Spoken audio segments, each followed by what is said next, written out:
So, here's the vibe on crypto today. Imagine waking up and checking the charts in the UTC+6 time zone.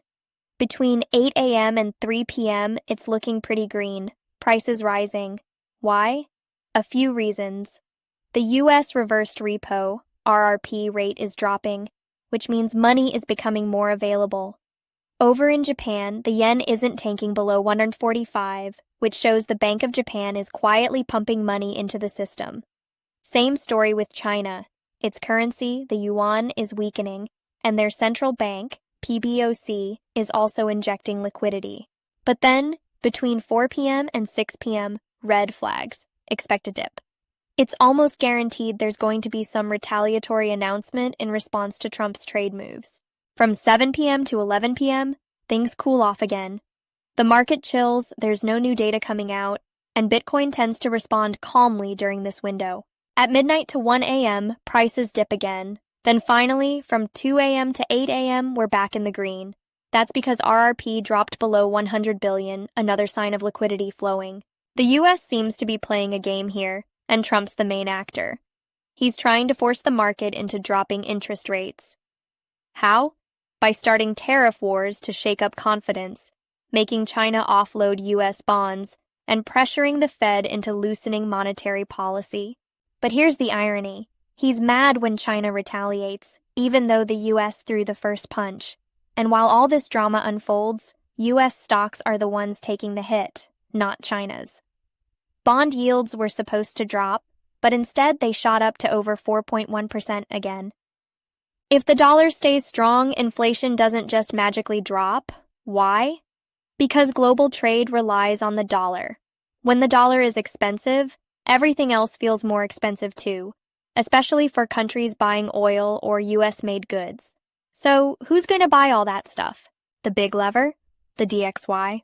The dollar index? If DXY goes down, it means there's more dollars circulating. More liquidity means risk assets like Bitcoin get a boost. But DXY doesn't move in a vacuum. It sucks value from other currencies.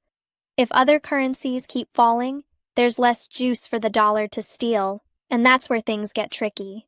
And for regular folks like us with small amounts of money, worrying too much won't help. But imagine being a Bitcoin holder who hates Trump, voted for him, and now regrets it. It's a wild emotional ride.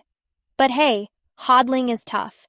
If it were easy, people wouldn't be selling their houses or borrowing community money to buy crypto at the top. Real talk. Now here's a twist on central banks.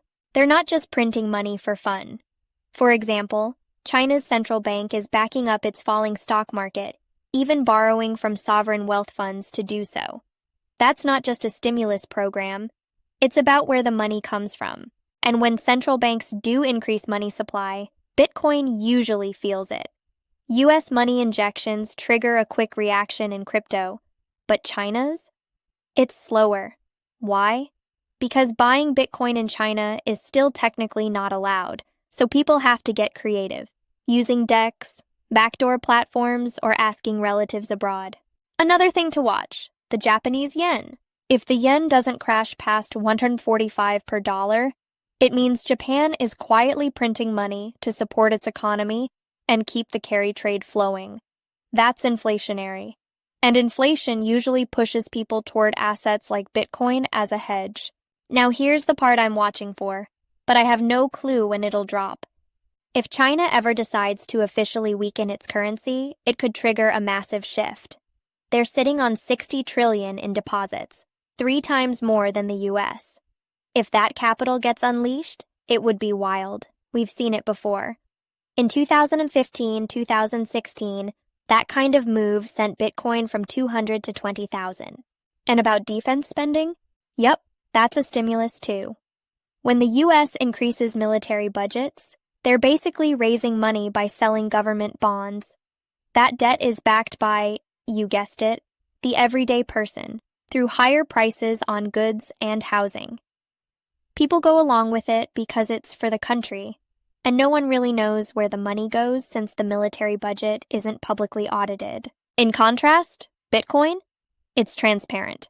Everyone can see where the money flows. So, in a world where governments need enemies to justify printing more money for defense, Bitcoin quietly stands as the honest outsider, saying, "Here's where your money is. No drama, just data."